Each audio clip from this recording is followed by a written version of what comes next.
What if the universe remembers everything? Not as we do, not as stories or names, but as impressions, traces, quiet scars in the endlessness of matter. To imagine this is to stretch our minds across deep time, to soften into the thought that nothing may ever truly vanish. The stones beneath our feet carry whispers of vanished oceans, long before language, before breath, before memory itself. Each grain of sand was once a mountain, each mountain once volcanic fire, every fire drawn from the dust of older stars. If Earth remembers this much, might the universe hold even more? We walk through our lives believing time moves forward, a straight line flowing into what is to come. But what if time leaves a residue, a sediment of moments that do not disappear, but rather settle like fossils in the riverbed of being? The isotope trails locked in rock tell stories older than continents. Carbon in the air contains the faint exhalations of forests long dead.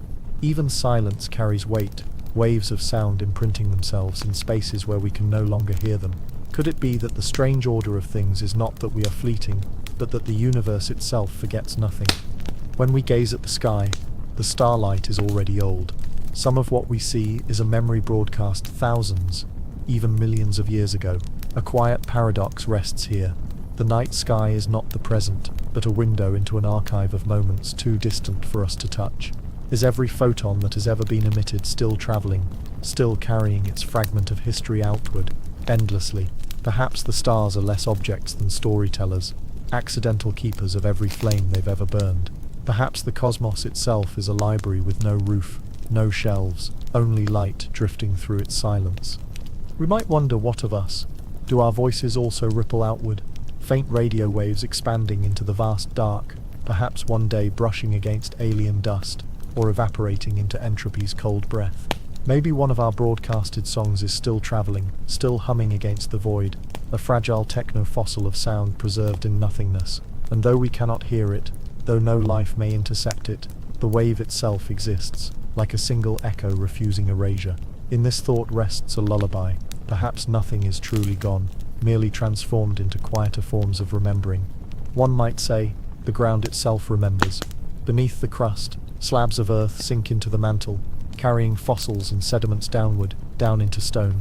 What is subduction, if not memory folded into the planet's interior, crushed, melted, preserved as strange, unbroken patterns of mineral isotopes? The earth consumes itself, and with it the history of oceans, bones, vanished ecosystems. Yet even in destruction, evidence lingers. Heat changes the archive, but does not erase it. Like a dream shifting form but continuing, the planet's memory never extinguishes, only transforms. Deep time is thick with forgetting, but even forgetting has a shape. Consider how uranium decays into lead, how the slow collapse of unstable atoms becomes a permanent record of time's passage. Consider how ice cores preserve the breath of ancient atmospheres, the tiniest bubbles of long-extinct winds. Imagine holding in your hand a frozen sigh from a forest that dissolved 10,000 years ago.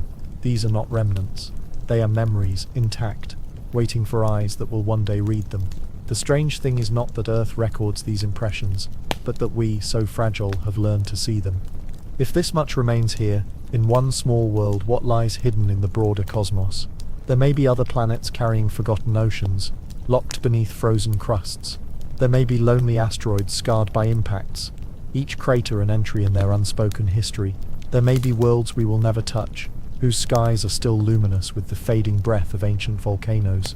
In a universe braided with dust and decay, perhaps every silence tells the truth of what once was. And if the universe remembers all, then we too are already etched there, written whether we wish it or not. We are not separate from that record. We are shaped by it, carried along by these ancient processes. Our own bones are stardust, our blood an echo of seas, our bodies fragments of an older memory. To live is not only to pass forward through time, but to deepen an archive already thicker than thought. Each action, each breath, contributes to a chain far greater than ourselves. Even as entropy bends toward decay, it writes as much as it erases. And so, when we step outside and lift our faces to the night, we are not only looking outwards, we are looking into memory itself, the universe's long exposure of everything that has ever been. We are smaller than dust in that expanse, and yet dust itself is powerful enough to remember. What if the stars remember us in the same way? Not as individuals, not as names or faces, but as impressions in their deep, endless silence. And yet, if this much can be remembered, if this much lingers in stone and starlight, we must also ask, what of the things that vanish entirely? What else, in all the silence of the cosmos, may have already been forgotten? And yet, if so much can be remembered, what of the things that cannot? What of the moments devoured not into stone or dust, not preserved in light or isotope, but swallowed whole into silence? Here we drift toward the strangest places known, the black holes, the mouths of nothing, the enigmas where memory itself seems to collapse. They appear to us as contradictions, objects with infinite weight and yet no surface, no body we can see or touch. The residue of dying stars collapsed upon themselves until even light cannot escape. A black hole is absence turned vast, a place where the passage of time bends so utterly that our language falters when we speak of it. If the universe is a library, then black holes are the locked archives, sealed so tightly that even information itself hesitates at their threshold. Scientists tell us that near their boundary, at the delicate edge, called the event horizon, nothing can return. Not light, not matter, not signal, not story. And yet, in whispers, some wonder, is it really gone? Perhaps the record is not erased but transformed, written across the horizon in ways our eyes and instruments cannot fathom. Could these immense voids be less like graves and more like vaults, protectors of histories too heavy to be released? Imagine for a moment the last breath of a star, hydrogen exhausted, iron rising, its weight collapsing into itself. Imagine its fusion ending not in quietness, but in inward implosion, a final surrender to gravity's relentless hand. The furnace that once held worlds in its orbit becomes something stranger, something darker, something teetering between presence and erasure. It is here, in this collapse, that the strangest mysteries emerge. Does the memory of that star linger, compressed, encrypted, hidden within the endless density of the hole it leaves behind? Physicists puzzle over what is called the information paradox. If nothing is ever truly lost, as the laws of nature suggest, then what becomes of the knowledge swallowed by these silent giants? Every particle of matter carries information about its origins. Every photon tells a fragment of its story. Where do those stories go when they cross the horizon? Do black holes erase them, or translate them into a different script? Could our universe itself be written partly upon those invisible surfaces, etched in ways we cannot yet decipher? It comforts and unsettles us to think of these cosmic mouths not only as endings but as wombs. Some theories whisper of bridges, wormholes that might connect elsewhere, moments where a black hole is an opening, not a conclusion. Others suggest that new universes might bud like seeds from their incomprehensible depths. If this is true, then nothing is consumed without echo. Even the process of erasure may give birth to some parallel remembering, spiraling beyond our realm. And yet maybe this is not their secret at all. Maybe the strangest truth is still silence, because silence itself is not nothing. It is a texture, an absence that says as much as presence. A black hole may be silence widened to infinity, the universe's most absolute pause, and if so, these pauses are planted everywhere, scattered through galaxies, shaping the rhythm of creation like rests in cosmic music. But what if we are wrong? What if inside those unseen interiors time itself shatters? Some suggest that a person falling past the event horizon might never even notice the crossing, that for them, moments would stretch smooth and ordinary, while for us, watching from far away, they would seem forever frozen at the edge, whose memory then becomes true, their own or ours. Which perspective carves the archive of truth, and which dissolves? Even in their unknowability, black holes remind us that forgetting may not be real. Forgetting may only be transformation. A swallow, a folding, a silencing, so deep that what is remembered no longer resembles what it once was. If the universe remembers, perhaps these entities are its strangest memory keepers, guarding the weight of vanished stars within horizons no one may ever cross again. And yet, if black holes preserve in silence, if they hide legacies in their invisible walls, what of the voices that do not collapse but remain steady, rhythmic, repeating? Out in the galaxies, after the violence of collapse, some remnants choose not invisibility but soundless rhythm, marking time like cosmic clocks. Out in the galaxies, after the violence of collapse, some remnants choose not invisibility but rhythm. A pulsar is one such remnant, a collapsed star that spins with astonishing speed, flashing beams of radiation like a lighthouse of the void. These beams sweep across space again and again, repeating so reliably that their pulses rival and surpass our finest clocks. In their persistence, They live as echoes of stars long gone, their bodies stripped bare yet still signaling across the dark. It is strange to consider that what we receive from them is not light in the ordinary sense, but a rhythm, a tap, a beat, a blazing pulse, cutting through a cosmos otherwise quiet. Some rotate once every few seconds, others thousands of times in an instant, all of them keeping steady count. And so the question returns. Are they remembering? Is this the universe's way of measuring the loss of a star, by letting its fragments tick against eternity, like a metronome no wind can silence? The sound we imagine is not real. Space is too empty to carry sound, but even so, we can sense a kind of music. Not melody, not harmony, but precision stripped down to its core. A pulsar does not sing, yet it insists on being heard. In that unfaltering whisper of presence is perhaps the definition of memory itself, not because it is recognizable to us, but because it endures, because it repeats, because it refuses erasure. Some pulsars, when first discovered, puzzled astronomers so much with their repeating signals that we called them mysterious objects, a possible voice, perhaps even a message. It was no message, not in the way we hope, only nature's machinery continuing its spin. And yet maybe that is message enough, that the universe tells us wordlessly that even in collapse something is preserved. We could see them then, as records. A fossil does not breathe, but its bones speak of a life lived long ago. In the same way, a pulsar is not a living star, but its skeletal rhythm, its fossilized beat carried across space. Each one is unique, shaped by its origin, its collapse, the violence of its birth. They are not simply there. They are shaped echoes, stories told in repetition, like notes traced endlessly by a patient hand. Is it possible then that pulsars keep time not only for themselves but for us too? They mark not human centuries but cosmic ones.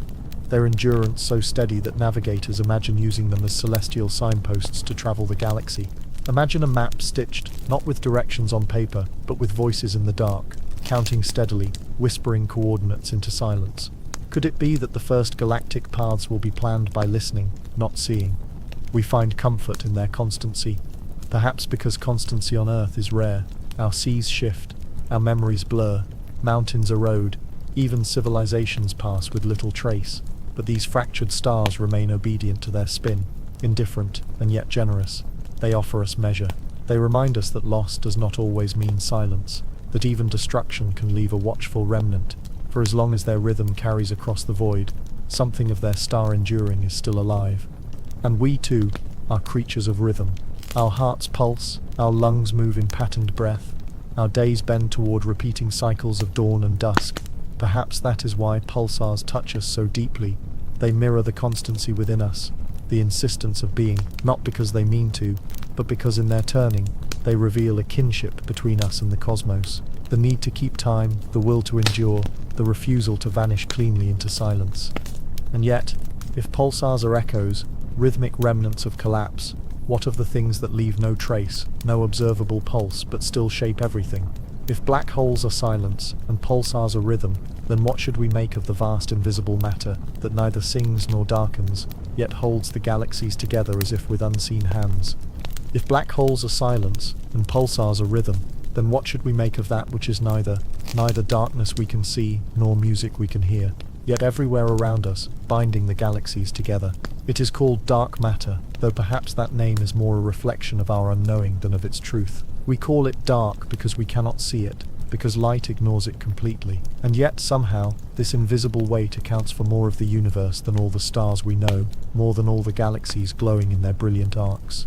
We only discovered it through absence. Astronomers looked at galaxies and saw them spinning too quickly, their luminous arms curving outward as though about to fling themselves into the void.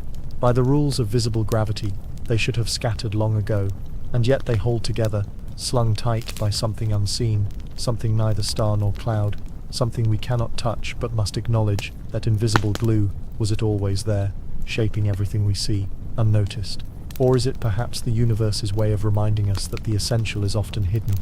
Imagine walking through a forest where every tree seems suspended, hanging separate from the ground, and yet you feel no collapse, no fall. You would know, without seeing, that some framework must hold them. That is how dark matter reveals itself, not in presence, but in the refusal of things to fall apart when by rights they should. It is not proof we hold in our hands, but inference written in the persistence of galaxies. Could it be that dark matter is memory of some other state? The echo of something even older than stars? Some say it may be a relic from the very birth of the universe. Frozen particles that never joined our ordinary matter. Stubborn remnants of a childhood universe refusing to dissolve. If so, then we live inside a sea of forgotten particles, their invisible bodies surrounding us, penetrating us, shaping us even as we fail to see them. What kind of existence is one that carries so much weight, and yet leaves so little trace? To imagine a universe without dark matter is to imagine a fragile one. In such a cosmos, stars would drift apart, like unanchored boats on a black ocean. Galaxies would unravel, their spirals collapsing into emptiness. There would be no great filaments of cosmic web, no clustering patterns where superclusters bloom like frost across glass. Without this invisible hand, there might be no structure at all, only scattered light, unable to gather. It is a haunting thought that the beauty of the night sky, the curves of its galaxies, the very possibility of our small Earth forming, all depend on a kind of matter we cannot sense. And still the questions multiply. What is dark matter made of? Some unknown particle, some hidden field, or something stranger still? Could it be fragments of lost universes, artifacts of interactions from realities parallel to our own? Could it be, not matter at all, but memory? Some ancient residue of forces now forgotten, echoing through the cosmos as weight, as pull. If every visible thing is buoyed inside this sea, then we too are held in patterns by something we will never see. How much of what we are has always been guided by hands of absence? There is a humility in this awareness, a reminder that what governs reality is not always visible, that what holds the stars together can be as invisible as the memories we carry, as the silence between our words. Perhaps dark matter is not only physical but metaphorical, a mirror of forgetting, of those countless civilizations and lives in cosmic time that leave no visible pulse yet still weigh deeply upon what remains. And yet, just as the galaxies cling to an unseen weight, so too we cling to our questions. For if there is matter we cannot see, might there also be energy we cannot hear? Something not only pulling, but pushing, stretching the very fabric of the universe outward, making the dark grow larger, thinner, stranger. If matter invisible holds everything together, then what of the opposite, an invisible force pulling everything apart? If invisible matter binds the galaxies, then what, we might wonder, are the faint and fragile marks we ourselves have left to float in orbit above Earth? Compared to the gravity of stars, they are tiny. Compared to the span of deep time, they are brief. And yet our satellites, our signals, our tumbling fragments of metal circling endlessly, these may be the first technofossils, the earliest whispers of our existence written into the fabric of the sky. They began not as monuments, but as tools. Communication, navigation, weather, science. One by one, sleek vessels of metal and solar panels launched upward, carried by engines that roared only for a moment before leaving them in silence. Now they drift weightless above us. The debris of intention, some still work, others are long dead, orbiting as mute shells. Together they have formed a halo of ghosts around the Earth. Every so often, their long orbits decay, and they fall, burning into streaks of fire that vanish before touching the ground. But others will remain for centuries, even millennia, circling endlessly, unless pulled down by gravity's patient hand. Could it be then that these fragments will outlast memory itself? That when much of what we know has eroded away, our cities, our languages, the fragile records kept on paper or digital screens, it may be the husks of satellites that endure as our clearest message, drifting in endless twilight just beyond the air. The thought itself is humbling, for fossils on Earth form through accident and patience, bones buried, compressed, mineralized, until they speak again as stone. But these technofossils are deliberate. They were built, lifted, abandoned, and yet they too risk becoming relics. One day, far in the future, perhaps another intelligence might look upward to find not only stars, not only moons, but a metallic ring of fragments clinging to the orbit of this small planet. Might they wonder, as we do with trilobites or ammonites, what strange creatures left these shells behind? Would the fragments speak of a civilization that rose quickly, then vanished just as quickly? And even beyond these shells of metal, there lingers something softer, our signals. Television broadcasts, radio transmissions, the first greetings sent clumsily toward imagined listeners. These waves are leaving Earth always, spreading invisibly outward in expanding shells that move into space faster than any ship we might build. They are faint, diluted by distance, yet still they travel. Perhaps even now, Far beyond our solar system, some electromagnetic echo of us drifts through interstellar gas, forming its own invisible archive, not fossils in stone, but fossils in frequency. If someone or something were to intercept those faint waves, what would they hear? Advertisements, fragments of music, the unintentional chatter of a restless species. Strange that these, rather than carefully arranged archives, might be our first introduction to any world beyond our own, as though the universe will first know us not through our wisdom, but through our noise. Perhaps this, too, is fitting. Fossils rarely tell the full story. They are fragments, incomplete, enough to raise questions, but never enough to fully answer them. What a fragile thought, that while erosion may one day erase our monuments, while subduction may recycle our continents into magma, while climate may shift and wash away all record of us on Earth, a thin halo of metal shells, broken panels, and faded transmissions may endure as the most obvious sign that once we were here, not because we meant them to last, but because they linger where wind and rain, sea and soil cannot touch them. And yet, what of time on scales vaster still? In tens of millions of years will orbiting shells remain, or will entropy claim them too? Will collisions, drag, or decay erase them into silence? Will our signals fade beneath cosmic noise until they dissolve into undifferentiated static? If Earth remembers in stone, and the universe remembers in light, how long will it choose to remember us in orbit? And so we find ourselves peering upward into that halo, into the quiet traces of our own intentions, wondering softly, are we building monuments in the sky, or only scattering ashes into the void? Not all that drifts above us bears our hands. Some wanderers arrive unannounced, silent and brief. In 2017, telescopes caught sight of one such visitor, a faint, tumbling shard crossing our solar system from far beyond. It was named Fumiramura, a Hawaiian word meaning a messenger from afar, arriving first. A name that held within it both curiosity and humility, for the object seemed to carry with it a story too old and too distant for us to know. Its shape was the first strangeness. Unlike most asteroids or comets in our system, roundish, rubble-laden, familiar, this one seemed elongated, cigar-shaped, perhaps 10 times longer than it was wide. It tumbled end over end, glinting faintly as sunlight caught its surfaces. For weeks we watched it slice through our neighborhood of planets, charting a course that revealed it did not circle our sun. It came from deep space, and it was leaving for deep space again. A visitor, a passerby, a memory passing through. Some believed it was only a shard of rock, flung out long ago from the chaos of some other star system's birth. If so, it had travelled untold millions of years and unimaginable distances, wandering alone to finally drift briefly past our sight. One piece of a planet's crust perhaps, a relic of an ancient collision, abandoned to stellar winds until it crossed our path. Others noticed it accelerated strangely, as though some faint push carried it beyond simple gravity. Perhaps gas erupted from within it, though no such jets were seen. Perhaps sunlight itself nudged it onward, or perhaps we never knew. For a moment, speculation whispered of something more deliberate, a fragment of technology, a vessel long dead, an artifact ejected as we eject satellites, drifting endlessly after its makers were gone. Such questions spiraled not because evidence compelled them, but because mystery left space for wonder. And isn't that what such visitors always do? Invite us to imagine what larger story they may carry. To look at Furumawa was to gaze at something ancient, detached, carrying a silence from beyond the edge of our knowledge. Its surface, we imagined, bore scars of cosmic radiation, grains hardened by countless collisions with interstellar dust. Perhaps if we could have touched it, we would have felt the record of eras we cannot otherwise perceive. Time weathered into texture, space etched into its skin, but no touch was possible. Its speed carried it quickly from our world, retreating steadily until even our largest telescopes lost track of it. Like a memory glimpsed briefly at the edge of sleep, it slipped away.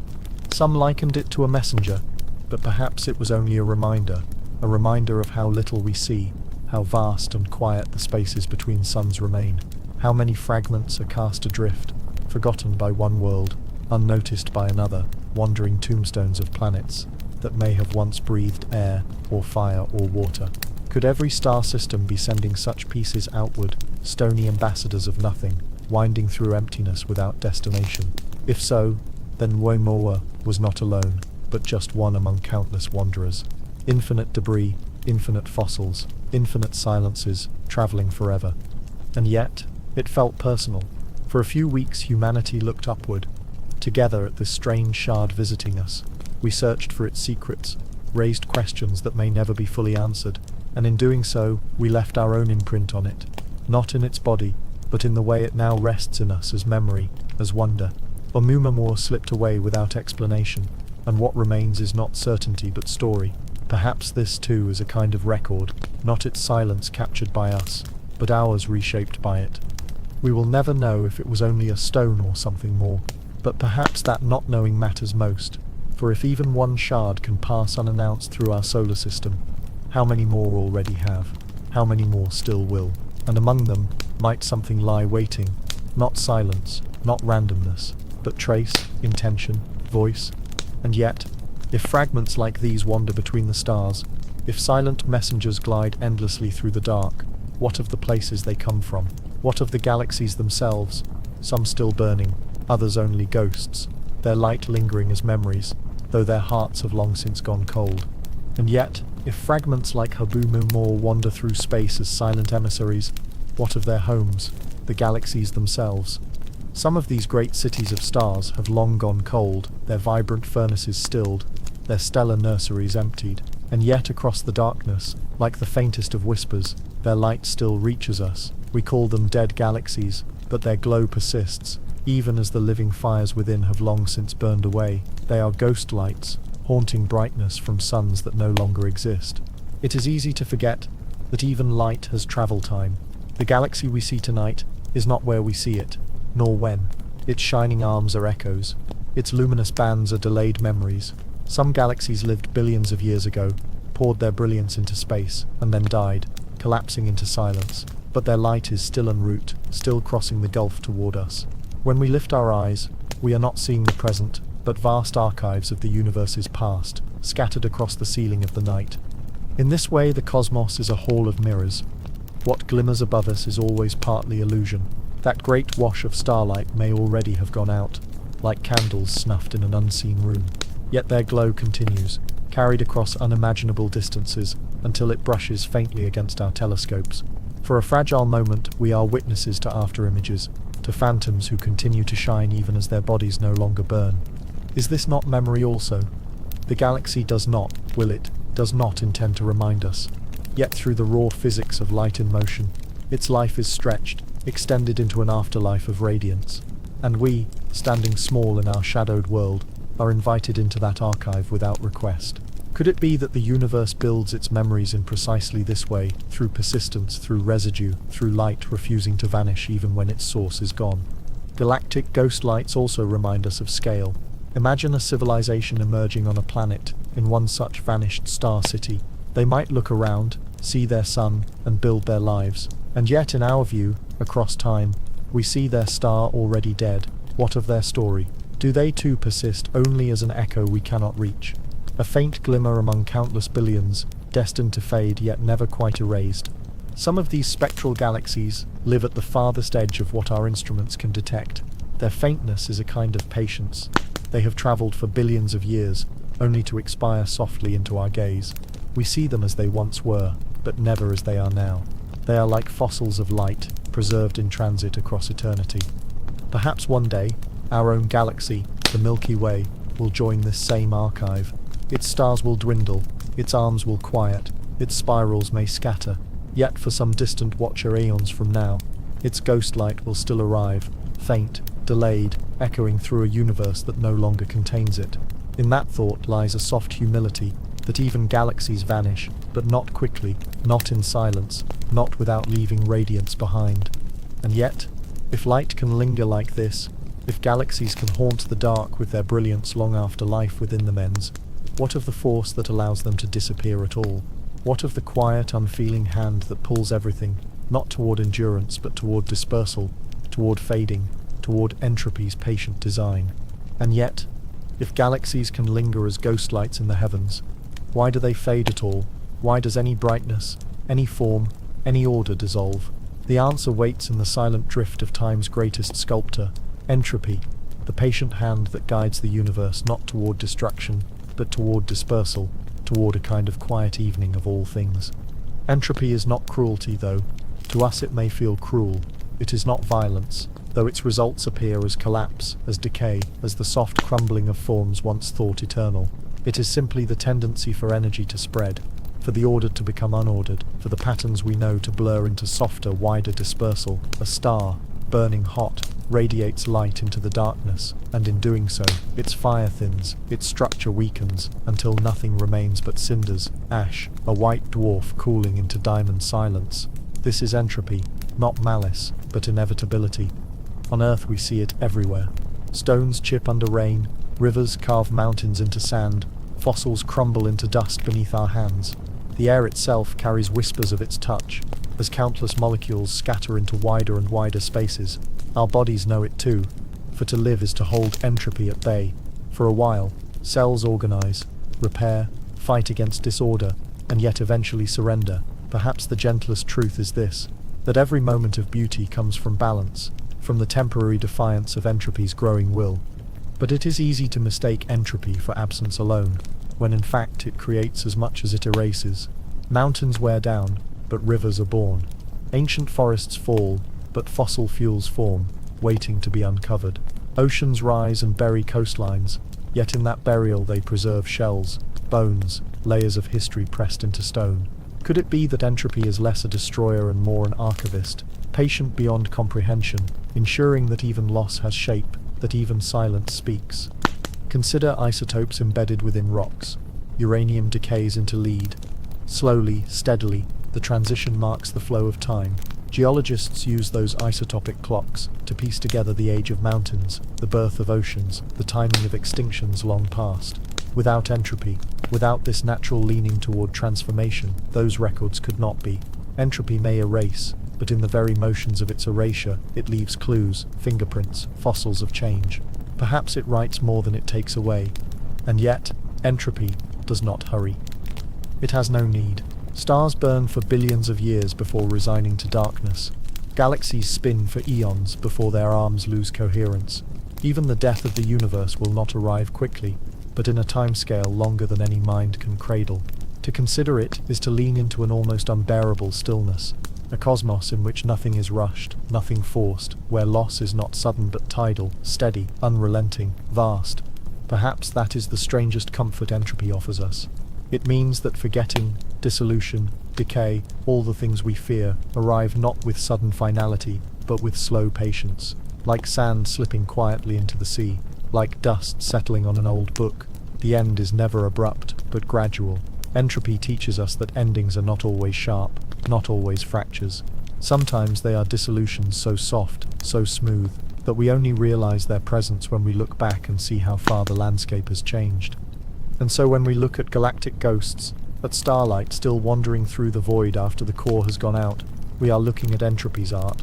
Creation followed by dispersal, leaving behind a memory, loss transfigured into illumination. Perhaps entropy is not destruction at all, but the universe's steady hand at weaving time, ensuring nothing remains static, ensuring everything participates in the wider drift toward stillness. And yet, if entropy tends forever toward dispersal, toward scattering, one might wonder what traces it leaves in the fabric of space itself. Not light, not ordinary matter, but ripples, faint tremors across the vast dark, signs that collisions and endings still echo through space-time, long after even their fire has dissipated. And yet, if entropy leaves behind traces too faint for stone or fossil to hold, could the universe itself be the parchment? Could space and time, that invisible stage upon which everything unfolds, carry echoes of what has already passed? In 2015, scientists first heard them, gentle tremors in the fabric of space-time itself, gravitational waves, the ripples of cosmic events too violent for vision, too distant for sound, felt instead as distortions in reality's weave. They come from collisions unimaginable, two black holes spiraling together, their dance accelerating until, at last, they merge. The energy released in that instant does not shine or blaze. It ripples, it shivers outwards, flexing the universe itself. These tremors race through creation, invisible but real, like the faint concentric rings spreading outward across a pond when a stone falls into water. Only here the pond is the universe. The rings stretch outward forever. And what strikes us most is not their power but their subtlety. By the time these waves arrive at Earth, they are smaller than the width of an atom. Their echo is quieter than silence itself. Yet scientists have learned to catch them using instruments so precise that a passing wave slightly shifts one beam of light compared to another, a tremor smaller than a breath, smaller than dust, captured nonetheless. What awe arises in knowing we can feel the universe move, not through sight, but by sensing its smallest quivers. In ripples such as these lies a story not of presence, but of aftermath. We do not see the black holes colliding. Those stars died millions, maybe billions of years ago. All we feel is the lingering gesture of what they did, the resonant aftershock. Gravitational waves are memories written not in light, not in atoms, but in the relation between space and time themselves. They are, in a sense, the quietest fossils imaginable, not physical objects, but distortions preserved through motion. Consider the softness of this. We live in the distant present, yet in our instruments arrives a shiver caused long before human beings ever opened their eyes to the night sky. We are tuning with tender precision into ancient events as though placing our hands on the skin of the cosmos and feeling the pulse of moments otherwise lost. Could it be that memory is not confined to matter, but is braided into the fabric of reality itself, to be felt long after its source is gone? The poetry of it is as vast as its science. A black hole cannot be seen, yet we can hear its collision through distortions in time. Two neutron stars, smashing together in a blaze of unimaginable violence, cannot speak, yet they leave behind waves we feel. These waves cross galaxies, travel for epochs, and reach us as if to say something happened here, long ago. Remember, the universe, it seems, records not just through fossils, not just through dust or isotope, but also through soundless tremors no eye can catch. And yet it is worth asking, how many ripples do we miss? How many pass beyond us, too faint, too brief, too strange for any tool to detect? Perhaps space-time is alive with echoes, endless shivers from forgotten events, a universe always murmuring with its own history. We, for now, only hear the loudest ones, the grandest unions of collapsed suns, but between them, in the background of existence, there must be countless faint vibrations, the residual hum of everything that ever was. And so we lean closer, listening, not to stars or galaxies but to the fabric stretched beneath them. For if even emptiness can quiver with memory, then perhaps nothing is ever truly gone. Perhaps silence is only another way the universe speaks. And yet, if the fabric of space-time itself remembers, then what of the frozen worlds at the edge of our own solar system, the silent, icy orbits where memory may not ripple, but lie buried in stillness, preserved not as waves, but as cold, unbroken archives? And yet, if space-time itself can ripple with echoes of all that has happened, what of the silences that do not ripple, that do not move? What of the orbits abandoned to cold, where memory does not tremble but rests, untouched, frozen solid for ages? Beyond Neptune, at the dim rim of the sun's light, lie countless worlds of methane and ice, wandering in patience, guardians of a stillness we rarely imagine. Here, sunlight is not felt as warmth but as a whisper, so faint it is almost meaningless. The distance is too great, the cold too deep. Methane settles as frost. Ammonia hides in glistening crusts. Nitrogen gathers into seas so frozen they appear sculpted from glass. To us they seem barren, inhospitable, lifeless. But to the history of the solar system, they are precious archives, holding in their frozen shells the chemistry of beginnings. What is silence if not preservation? These worlds, Pluto, Eris, Sedna, and countless smaller fragments, are like time capsules, sealed billions of years ago when the planets were young. Unlike Earth, they have not folded their histories inward through volcanoes or weather or tectonic drift. Their calm surfaces do not recycle themselves, but instead preserve. To peer at them is to peer backward into the original ingredients from which planets are made. In their methane ice glimmers the memory of the solar system's first fires, locked away in crystalline stillness. Perhaps this is why they haunt us. To step onto one would not be to find life, but perhaps to find history. Is it possible that the DNA of Earth's oceans, water, carbon, nitrogen, lies also inside these distant places, undisturbed, waiting to be read like the oldest pages of a book? If Earth is loud with change, then these quiet worlds are its counterpoint, unchanging, a silence that remembers instead of forgetting. And yet, silence can be deceptive. Underneath Pluto's crust may lie a hidden ocean, liquid despite the distance, warmed ever so slightly by the heat of radioactive isotopes within. Imagine such a sea, sealed away from sunlight, unfrozen for billions of years. What traces might it keep? Not civilization, not cities, but perhaps molecules, the beginnings of chemistry that elsewhere became rivers and forests. Could it be that memory requires not language, but only endurance, that even water, hidden in a frozen tomb, may remember the possibilities of creation? We do not know how many of these icy fragments circle in the Kuiper belt, nor in the scattered cloud even farther beyond. Tens of thousands, perhaps millions. Each one too small or too dim for us yet to see, each one a frozen witness to the birth of our neighborhood in space. They drift in elongated paths, some taking centuries, some millennia to orbit once. Their years outlast all human history. In their circling silence, they remind us of a different rhythm, not pulses like a pulsar, not ripples like space-time waves, but the slow, patient orbit of persistence. Their silence spreads beyond them, into the dark curtain of the Oort cloud, where comets sleep until gravitational tugs awaken them. When they fall inward and blaze across our skies, they become visible for a moment before vanishing again.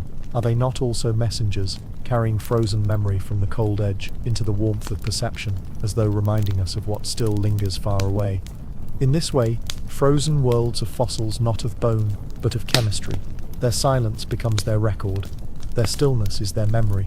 Perhaps they ask us to listen differently, to see history not only in what is vibrant and alive, but in what has remained quiet, unchanged, for almost all of time. And yet, if silence preserves so faithfully, how do we explain those cosmic hearts that do the opposite, blazing so furiously that they outshine entire galaxies, burning memory into brilliance rather than burying it in frost? And yet, if the outer worlds hide their memory in frozen silence, there are hearts of the cosmos that remember differently, through fire, through brilliance, through a blaze so fierce it outshines all else around it. These are quasars, the blazing hearts of darkness, places where galaxies themselves seem to carry torches in the night. At their center lies a paradox. A quasar shines not from a star but from a black hole, those same dark mouths of silence, devourers of matter, from which no light can escape. And yet, around them, the very act of consumption kindles the brightest fires in the universe. As gas and dust spiral inward, they compress, heat, and ignite into radiant fury. Rings of matter whirl at near light speed, glowing so brightly they outshine billions of stars all at once. From absence, brilliance. From silence, roar. To imagine a quasar is to imagine a galaxy lit by a single wound, as if its core had been opened and left ablaze. Even at distances so great, they rest near the edge of the observable universe. We can still see them. They serve as beacons from the distant past.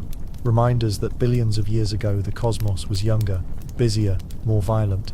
Their light arrives at us as memory, testimony of galaxies burning with an intensity we can scarcely comprehend. But what do quasars record? Do they not embody the contradiction of memory itself? For to gaze into them is to witness both erasure and preservation at once.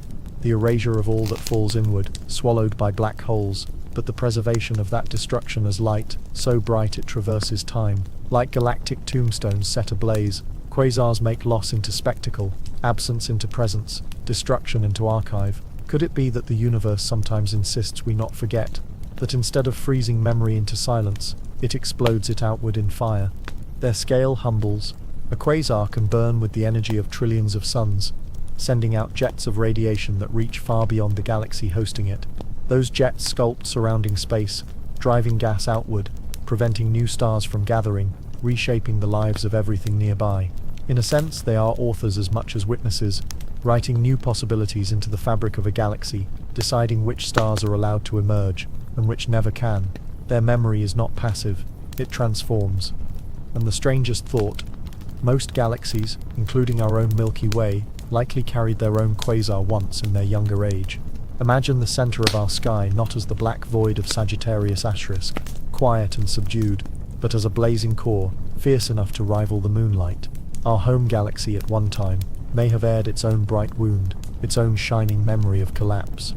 Yet, quasars are not eternal. They too cool, quiet, dim. The fuel is spent, the fire dies, and what remains is simply the black hole itself, silent once more. What survives then are only the memories, the lifetimes of light already loosed into space, now travelling onward like ghostly echoes of an ancient wound. And so we look at them from afar, dazzling fires that began before our Earth was formed, still shimmering in our skies, still carrying testimony of collapse and creation entwined. They remind us that the universe holds light, not only in stars but in absence itself set ablaze. And yet, if light can persist so long, carrying the memory of galaxies long aged, what of the very first light of all, the faintest radiation, a quiet afterglow from the beginning, still humming everywhere, in every direction? And yet, if a quasar dares to burn brighter than a galaxy, if its fire is still reaching us from billions of years ago, then what of the light that predates even stars, even galaxies themselves? What of the very first afterglow, the faint warmth that still drapes the universe in quiet memory? Everywhere we look, no matter in which direction, we find it lingering, the cosmic microwave background, the fossil light of creation, the eldest remnant of all. Long before quasars blazed, before galaxies clustered, the universe was young, hot, dense, a storm of particles colliding too fiercely for light to travel freely. The cosmos then was opaque, a thick fog of energy, as though all sight was still wrapped inside an infant's blanket. Only when the universe cooled, mere hundreds of thousands of years after its beginning, did atoms form and light escape, finally free to travel. That first light never stopped moving. It has been journeying outward ever since, a whisper from the dawn of time that we still see and feel today. At first, it was radiant heat, bright and blinding, but stretched by the expansion of the universe, cooled by time's patience, it now glows in microwaves, gentle radiation, invisible to our eyes, but detectable everywhere. Even between the static of old radios, it is faint but undeniable, proof that the cosmos remembers its birth, and insists on telling that story endlessly, quietly, across eternity. What humbles us most is its uniformity.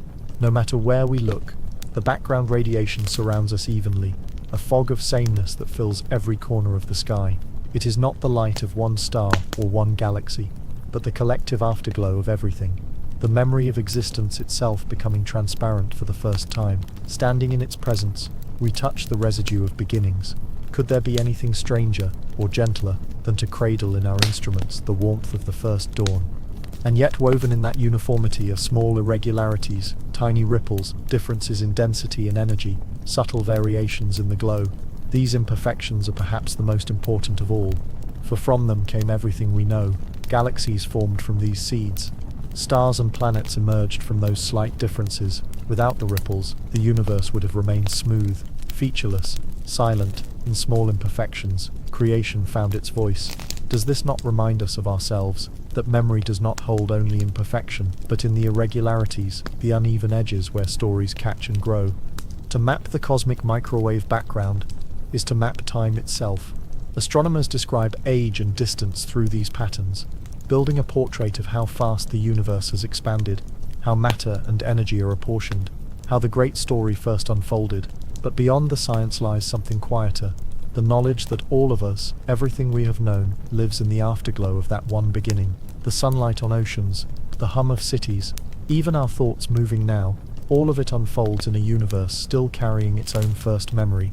Perhaps this is why the background radiation feels not only like evidence, but like presence.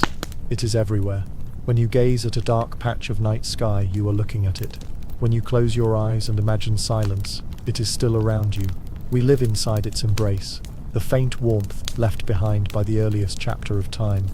And the wonder deepens with a question. If even light from so long ago can persist, if the universe cannot help but hold itself in memory, then what of things we have yet to imagine? What forgotten relics might still exist in the faintest traces, hidden, waiting for us to notice? And yet, if the universe can preserve even its own first breath as light drifting endlessly, then what of the worlds that carry on without light at all? Planets unmoored from stars, eternally wandering night to night, unknown and unseen. And yet, if the universe can preserve its first glow, then what of the places where no glow ever arrives? Out there, scattered in invisibility, are the wanderers we call rogue planets, worlds that travel alone, without a parent star, drifting in endless night, not bound by orbits, not warmed by suns. They are orphans of the cosmos, unmoored and untethered, making their way through the dark with only silence for company. Some may have been born like any ordinary planet, circling a star, orbiting faithfully, until violence intervened. Gravitational encounters, collisions, the unpredictable chaos of creation may have flung them outward. banished into the gulfs between stars. Others may have formed outright in that darkness, born in isolation, with no guiding light. However they arrived, they now wander untended, their journeys unmarked by constellations, their days and years without meaning. What does it mean to be a world like this? Without sunlight, without dawn, without the cycle of seasons. How does such a place remember itself? Perhaps in its rocks, in the minerals of its crust, in the way heat from radioactive isotopes in its core still seeps upward, faintly, keeping it alive in secret places. Perhaps some harbor oceans beneath frozen covers, seas locked away from the vacuum, warmed just enough to move, perhaps enough to carry the first stirrings of chemistry. Could even life attempt a fragile existence there, hidden in impossible dark, remembering without light? We cannot see them easily. Stars offer themselves to us, shining across space. But rogue planets betray nothing. Their presence is known mostly through tugging, bending, obscuring, quiet gravitational fingerprints traced across starlight. They are not performers in the cosmic theatre, but shadows, existing invisibly between the brighter presences. If we could gather their number, scientists tell us, there may be more of them wandering starless than there are stars themselves. Imagine that, a universe richer with darkness than with light, a sea of hidden worlds adrift. And here, too, comes the sense of memory. A rogue planet is both loss and persistence, a reminder that even when order shatters, something remains. When it is displaced, it is not annihilated. It continues, slowly, almost unwillingly, bearing its own mute archive of what it once was. Perhaps in its rocks lie the isotopic fingerprints of a star. It no longer orbits, a remembered birthplace encoded in its chemistry. If Earth were torn from the sun and sent wandering forever, would we too carry in stone and air reminders of the star we once called home? When we think of exile, we imagine loneliness, but in the universe, exile is also abundance. So many of these worlds may be wandering, unlit, unseen, innumerable. Instead of loneliness, perhaps they form constellations of their own, a hidden constellation of forgotten places, drifting together though invisible to the eye. Would the weight of so many orphaned worlds not be a different kind of galaxy, an unseen cosmos, a shadow realm beneath the stars? And so we picture them, vast frozen landscapes sweeping under eternal night, quiet oceans buried deep beneath ice lids, mountains never warmed by dawn. We picture them as archives unasked for, stubborn evidence that the universe does not discard easily. Even flung beyond the stage of stars, even cut off from light, these worlds continue, remembering patiently in silence. And yet, if even starless planets can endure, carrying their secret archives through endless time, what then of the fleeting flames that announce themselves in sudden violence, bursts so powerful they scorch entire galaxies in a single moment, strange beacons of brilliance that pass almost before we notice? And yet, if rogue planets drift quietly in eternal night, there are other reminders that darkness does not always linger silently.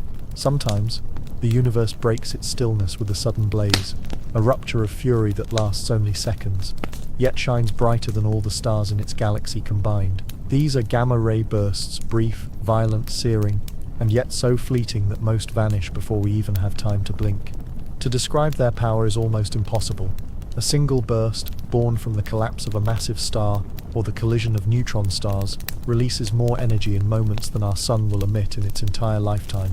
But unlike quasars, which shine steadily for epochs, gamma-ray bursts are short-lived. They arrive without warning. They flare, they scorch the cosmos with invisible radiation, and then they are gone, leaving only afterglows, faint traces fading quickly into silence. They are like cosmic exclamations, screams in the dark, but screams we recognize only after the sound has already passed. It is strange to think that even here, beneath such violence, lies remembrance. For though the burst is momentary, its light travels on. We detect it long after the stars that gave rise to it have collapsed, long after their neutron hearts fused or their black holes emerged. The burst is a relic, preserved in motion. It speaks to us of death, of transformation, of extremes we cannot witness directly. Could it be that even the briefest blaze has its place in memory, etched across the fabric of time like a flash of lightning across a wandering traveller's eyes? To our instruments, they are hauntingly sudden. Detectors catch an unexpected spike in photons, a blinding torrent of high-energy light from a direction where no beacon had been.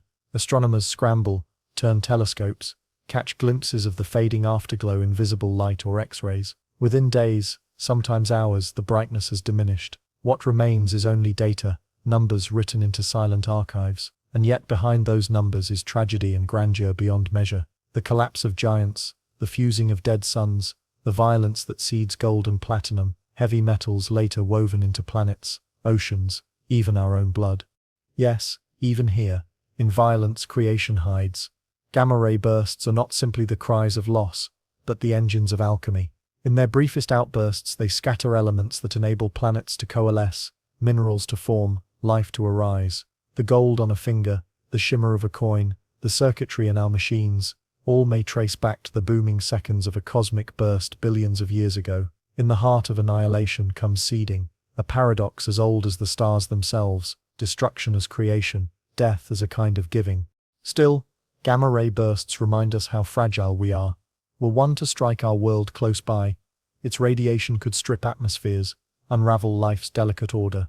And yet, the sky remains generous. Such events rarely, if ever, intrude upon our small planet. Instead, we are given them from a distance, as lessons in scale, as whispers from beyond shaping awe instead of harm. Perhaps that distance itself is a message, too fierce to touch, too vital to ignore. These bursts, though terrifying in their magnitude, also carry the humility of impermanence. No matter how intense, they fade quickly. No matter how bright, they do not last. Perhaps they are reminders that even the strongest voices pass, and that duration, not volume, is what shapes memory. A galaxy's echo lingers longer than its blaze. A fossil whispers louder through time than a flash. Could it be that the universe, through these sudden strokes of brilliance, is teaching us how fragile, brief, and yet essential bursts of being can be? And when the glow dies down, when the aftershock of photons has dispersed, when the silence returns to the void, we are left not with fear but with wonder. What else has burned so brightly, so briefly, that we never saw it? How many other warnings or whispers passed us by, lost already to time? And yet, if the universe can flare in these sudden flashes, leaving only faint echoes, what of the even vaster silences in between? The gigantic emptiness of cosmic voids, the spaces where almost nothing at all resides. Hollow structures that remind us that absence, too, is one of the strangest discoveries. And yet, if the universe can erupt in sudden violence, what of its other extreme, the places where almost nothing happens at all? Scattered through the structure of the cosmos lie regions so immense, so hollow, that they defy even imagination. These are the great voids, vast cosmic hollows, stretching for hundreds of millions of light-years across, containing scarcely a galaxy, scarcely even dust. They are emptiness materialized, silence given shape. It is easy to think of space itself as empty, but even in that emptiness we expect stars, clusters, galaxies scattered like dew across a web. Yet in the voids, the web vanishes. No golden spirals, no blazing arcs of starlight, only near absence like great holes punched into the universe's fabric. The largest of them, the Boötes Void, is sometimes called a supervoid, stretching 600 million light-years wide. Within, almost nothing. Imagine wandering across it. No sunrises, no planets, no galaxies peering at each other from afar, only the infinite repetition of dark. And yet even here, memory lingers. For the voids are not accidents, but part of the universe's architecture, traced by the vast filamentary structure of dark matter that surrounds them. Where dark matter thickens, galaxies form. Where it thins, voids emerge. In this way, even the emptiest regions are shaped by presence. Their hollowness records the cosmos's first conditions, the distribution of matter just after the Big Bang. They are fossils not of light, but of absence. It is a strange thought that absence itself could endure, and that emptiness could be a kind of archive. But the universe, it seems, remembers through contrast. The galaxies we know shine brighter, because they cluster around the edges of such voids. The stars burn against a darker, more desolate backdrop. Perhaps even meaning itself requires this balance, brilliance set against silence, form pressed against formlessness, presence carved out of absence. Could the voids remind us that forgetting is part of remembering, that loss shapes memory into relief? Astronomers describe these voids faintly, as coordinates and surveys on sky maps, but for us, they remain more myth than measurement. To imagine one is to imagine exile 10,000 times deeper than a rogue planet's path. In a void, there is no star even to dream of, no gravitational anchor to suggest orientation. Entire light years would pass without the flicker of a single sun on the horizon. To drift across it would be to lose all sense of scale, all sense of direction, all connection to light. And yet, perhaps the voids are not sterile. Inside there might linger thin threads of gas, so diffuse they almost cease to be material. Perhaps faint dwarf galaxies hide there too dim to show themselves even to our most patient telescopes. Perhaps the void is not pure absence, but a field of persistence too faint, too enduring for us to notice yet. Could the strangest truth be that even nothing is never quite nothing? The voids remind us also of mortality. Just as galaxies fade, stars collapse, worlds freeze, perhaps one day the universe too will be remembered most by its emptiness. A silence larger than the spaces between stars, a silence without even the memory of light. Standing here, on a sunlit earth, how impossible that seems. And yet, across the night sky, scattered between the luminous arcs, the emptiness is already here, already vast, already shaping what is. And so we carry away this awareness that the universe is not only made of presence but of absence, that the voids too are part of the strange story. They are the negative space upon which the cosmic painting rests. They are the hollows that make the stars shine all the brighter. And yet, if emptiness itself can stretch so large, then what of the opposite, objects so dense, so compact, that they crystallize into solidity, stars frozen into diamonds drifting through the dark? And yet, if the universe holds hollows as wide as imagination, then it also holds objects dense beyond comprehension, stars so compact, so patient, that in their long twilight they become crystal. What once was fire hardens, what once was light cools, and what once burned with brilliance begins to solidify into silence. These are the crystallized white dwarfs, sometimes called diamond stars, the universe's hidden jewels adrift in darkness. A white dwarf is already a memory of a sun-like star, the remnant left after nuclear fire has gone out. No longer able to fuse hydrogen or helium, the star collapses inward, compressed into a sphere no larger than our Earth yet, with a mass comparable to our Sun. Inside, its leftover heat glows faintly, cooling slowly, patient across billions of years, and as time passes, something wondrous occurs. The carbon and oxygen in its interior arrange themselves into rigid lattices, crystallizing into vast structures of diamond-like solidity. It is humbling to consider entire stars turning to crystal frozen monuments in the night. Their brilliance does not come from shining but from enduring, from refusing to vanish completely. Long after their surface light has dimmed, their cores remain, compact and silent, a gemstone of unfathomable size floating alone. To us, they are invisible, for their glow fades beyond what our eyes can see. But through the theory of physics, through subtle measurement, we glimpse their truth. These cosmic diamonds exist, scattered across the galaxy's dark fields, a wealth of hidden memory too quiet to dazzle but too strong to erase. Could such stars be the purest fossils the universe has ever made? Unlike sediments that crumble, or galaxies whose light eventually fades, white dwarfs cool forever, recording in their crystal lattices the staggering pressures that once held fusion at bay. Locked within them are isotopes, traces of their stellar youth, preserved like amber within diamond. They are not simply remnants, they are timepieces. Their cooling curves allow astronomers to chart ages, to measure the history of our galaxy itself.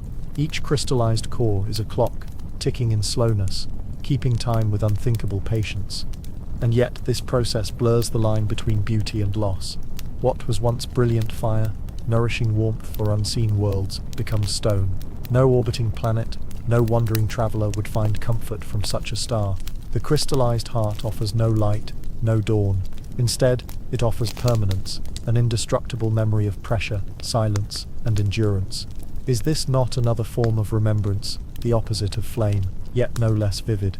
Perhaps, too, these stars remind us of ourselves. For in our own world, carbon forms crystals, pressed deep in the mantle, surfacing as diamonds polished into symbols of endurance.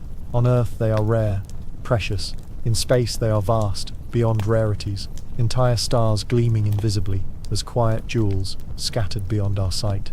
What we call extraordinary in our lives may be common to the cosmos, and what we call permanence may still, with enough time, fade into colder silence. So we are left with the paradox of crystal stars, frozen corpses that glitter only in thought, stones too vast to hold in hand, but not too silent to leave unnoticed traces. They are patience incarnate, stars that tell us even when fire is gone, form endures. Even when light has gone out, memory persists. And yet, if matter itself can solidify into crystalline monuments of endurance, then what of matter broken down to its smallest fragments, dust, particles, the fine ash of stars, that drifts through the cosmos, endlessly weaving futures out of fragments of the past? And yet, if entire stars can harden into diamonds, then we must also honor what happens when stars dissolve, when they scatter into particles too small to see, too constant to ignore. Cosmic dust, tiny weightless specks, adrift between everything, older than planets, older than even memory itself. Dust is the ash of the universe, the residue of destruction, and at the same time, the seed of creation. We often imagine dust as trivial, a nuisance settling on shelves, a substance to sweep away, but in truth, cosmic dust is one of the most profound presences in existence. Every grain carries history written within its atoms. Some were forged in supernovae, born in explosions so fierce they shattered stars into showers of minerals. Others condensed in the winds of dying suns. Each particle is a puzzle of chemistry, a fragment of former brilliance, still traveling endlessly across the black. When light from distant galaxies reaches us, dust shapes it. When comets blaze, their glory is partly dust warmed into vapor. When planets form, they begin in disks of dust swirling around young stars, colliding grain by grain until they build rocks, worlds, seas, and sky.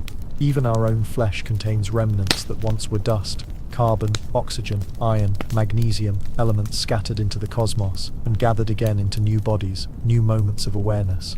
Could it be that dust is the true storyteller, carrying every ending into the possibility of beginning? On Earth, too, dust is not meaningless. Trapped in ice cores, it contains fragments of ancient volcanoes, blown across continents, layered year by year like soft pages of history. Settled in sediments, it reveals wind patterns from forgotten climates, deserts long gone. Even the air we breathe carries dust, mingling mountains eroded into grains with microscopic shards of the cosmos. Dust falls silently, and yet it remembers more than any monument. But dust also unsettles, because it is everywhere, pervasive, unrelenting. There is no separation from it. Every star we see tonight shines through dust. Every galaxy is colored slightly by dust's filtering hand. Even our own instruments struggle, always correcting for it, always peering through its veil. This ash reminds us that clarity is rare, that all vision is partial, blurred by the remnants of destruction. Perhaps this is not a flaw, but a truth that nothing can be seen without also seeing what it fell through, what it left behind. And then comes the paradox. Dust, though born of endings, is also essential for futures. Without dust, planets cannot form. Without dust, molecules cannot seed themselves into structures that touch the edge of life. Without dust, stars cannot gather companions to orbit them, cannot form the ground where oceans may someday surge. Destruction scatters the ingredients of everything, only for dust to bind them again. Is this not memory at its most elegant? The universe recycling itself endlessly in fragile grains scattered like whispers. Perhaps the deepest wonder is that each grain is nearly eternal. Dust drifts for billions of years, passing from one system to another. A speck that once swirled in the atmosphere of a fading giant may eventually rest in a comet's tail, or in a planet's soil, or under a tree, or even within a breath. And so we are, in a very real sense, inhabited by dust. It is not metaphor, it is substance. We carry within us countless infinitesimal relics of vanished suns. And so dust becomes our reminder that endings are not final, that nothing is wasted, that even ash scattered into infinite silence can become the root of remembrance. Dust is the universe telling us softly that memory lies not only in grand monuments of crystal stars or ancient galaxies, but in the smallest particles, drifting invisibly, binding presence into future forms. And yet, if such tiny grains can hold so much history, then what should we make of silence itself, so total, so profound, that it becomes the most puzzling absence of all, the silence that lingers where we expected voices, where the universe seems it should be crowded, and yet remains quiet. And yet, if even dust drifts endlessly, carrying stories across galaxies, then why does silence linger where we expect voices? The cosmos is vast, hundreds of billions of stars in our galaxy alone, trillions more galaxies spread across space. Logic whispers that life should not be rare, that we should be awash in the signals of other civilizations, their lights and murmurs crowding the universe.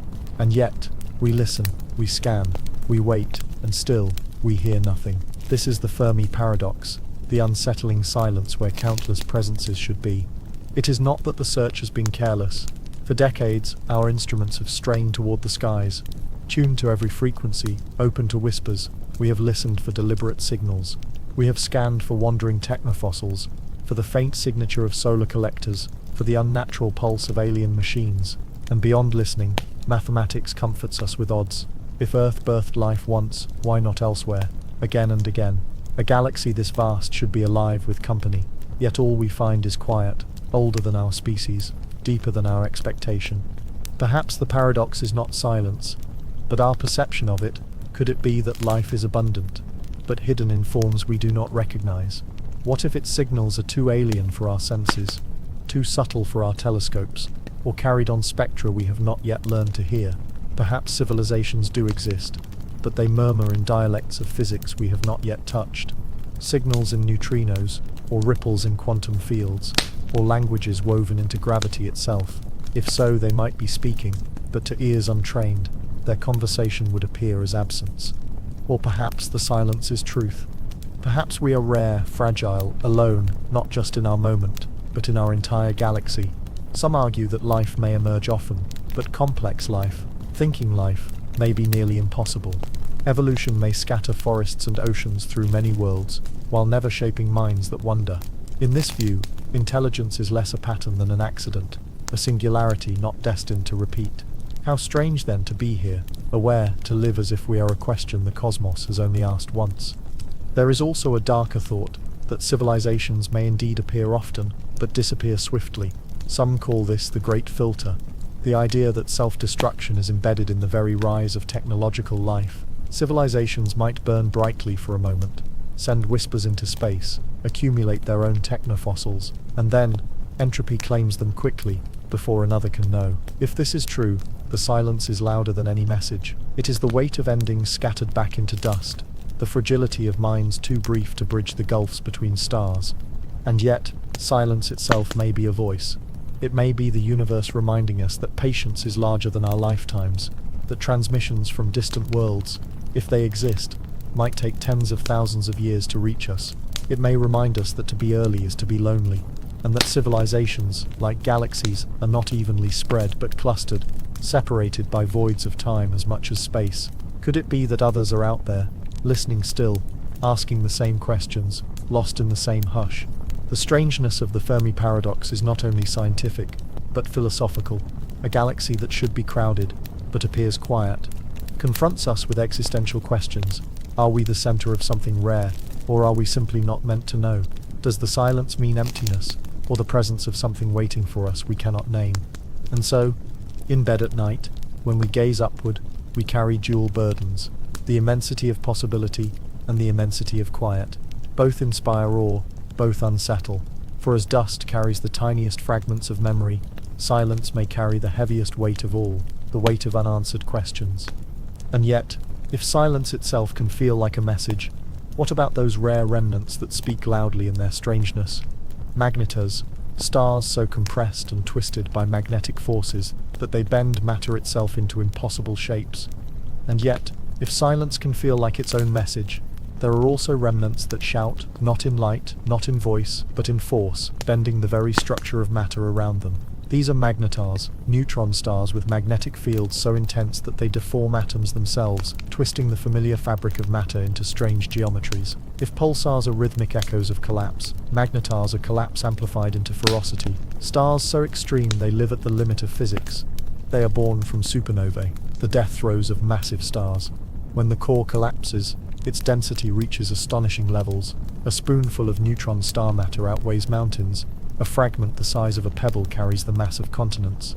But what makes some neutron stars into magnetars is their fields, magnetic intensities, 1 trillion times stronger than Earth's. To imagine such a presence is nearly impossible. A single magnetar, placed halfway to the moon, could erase the information from every credit card on Earth. Its field twists electrons out of orbit, pulling matter into submission. A star that no longer burns, but instead writhes with magnetic energy. And yet, for all their power, they are small, barely 20 kilometers wide, only the size of a city, compact enough to sit invisibly among the stars. but violent enough to release bursts of gamma radiation that ripple across space. Astronomers have recorded moments when magnetars cracked, their crusts shifting under magnetic stress, releasing flares of energy brighter than everything else in the galaxy for an instant. In their silence they flare, a reminder that even remnants are restless. What strangeness do they embody? Perhaps they show us that memory need not remain soft or patient. Where white dwarfs fossilize into diamonds and pulsars keep quiet rhythm, magnetars remember through violence, through unpredictable eruptions, through scars carved into the invisible fields around them. Their memory is not words or light but tension, stored for thousands of years, waiting to release in sudden bursts. They remind us that even after death, stars can convulse with the pressure of what they held. And yet, even these monsters are temporary. Their magnetic fields dissipate across millennia, fading into ordinary neutron stars. The brilliant violence softens, becomes memory only in the records of what they emitted, what they distorted, what they flared into the cosmic dark. If entropy is patience, magnetars are impatience, the hasty spilling of force, the cracking outward of tension that refuses to dissolve quietly. Could it be that even the universe, in its calm surrender to decay, allows occasional fits of eruption, rare reminders of forces not yet spent? It humbles us to realize that these violent remnants exist within our galaxy, scattered like hidden hearts. Rare, yes, but not so rare as to be impossible. Some lie, perhaps, only tens of thousands of light years away, their pulses brushing our detectors with subtle fingerprints. We know them not by sight, but by what they disturb, their flares slicing briefly into the silence. They are reminders that the cosmos is not only grand and slow, but also jagged, unpredictable, urgent. And so we keep them in mind. Stars that twist space, remnants that hold too much energy for their narrow form, creatures of collapse whose breath still ripples through distant skies. They are neither ghostly like background radiation, nor silent like rogue planets, nor endless like dark matter. They are sudden, sharp, unstable, and perhaps that is their role, to remind us that not everything in the universe is steady or cyclical. Some stars do not merely endure, they seethe. And yet, if magnetars twist space with unseen fields, if light itself can bend and time can ripple, then what should we make of something stranger still? The possibility that even memory in its entirety may one day dissolve, as the cosmos itself moves toward a great forgetting. And yet, if magnetars twist matter into impossible forms, burning violently in their brief centuries of fury, what comes after? What is the fate, not of stars, not of galaxies, not of worlds, but of everything? To follow time far enough is to reach a question that has neither comfort nor finality. Does the universe itself remember, or does it forget? Does time build an infinite library, or does entropy sweep all shelves clean? What does the end of memory even mean, when memory is written into light, stone, gravity, and dust? Already we sense the pattern. Dust remembers the ash of former suns, fossils whisper of vanished oceans, galaxies linger as ghost lights, quasars blaze as wounds turned brilliant, and background radiation hums faintly of the first dawn. Everywhere we look, the universe keeps record. Nothing is utterly lost, only transformed. Yet the law of entropy leans forward, persistent, insistent.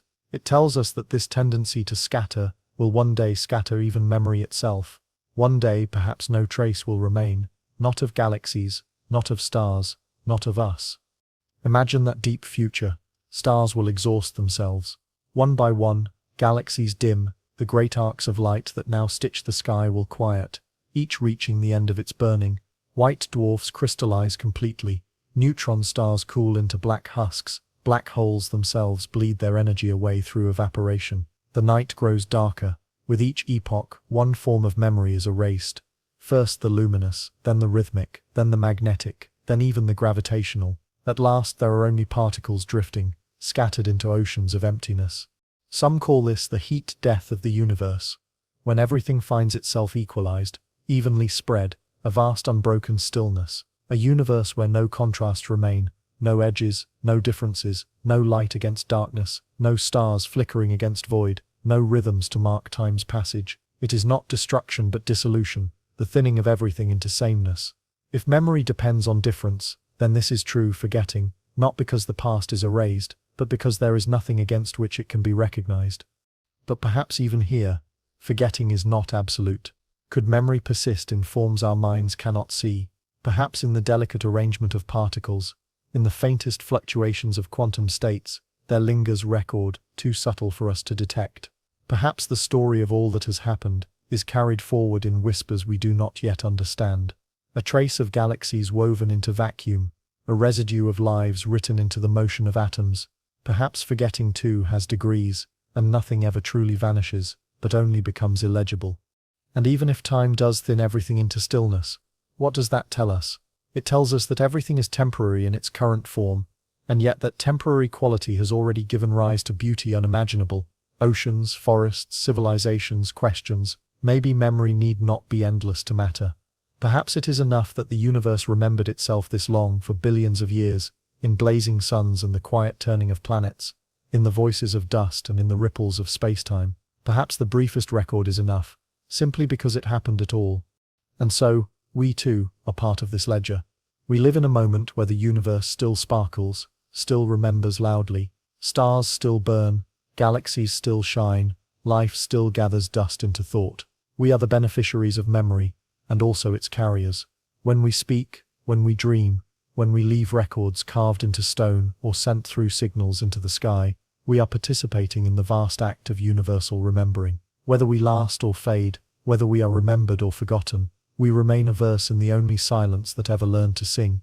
The shape of cosmic forgetting, then, is not sharp but soft. It is not a sudden erasure, but an evening, like twilight deepening into night. It arrives slowly, inevitably, but in doing so it creates the conditions for reflection. To think of cosmic forgetting is to be reminded of what is now, still radiant, still alive, still present. Even the prospect of silence beyond measure urges us to feel the wonder of all that has not yet been lost. And perhaps that is the true secret. Forgetting is never complete. For though entropy whispers eventual stillness, we ourselves are proof that memory endures at least for a while, enough to awaken in matter the urge to ask, to wonder, to pause beneath the stars.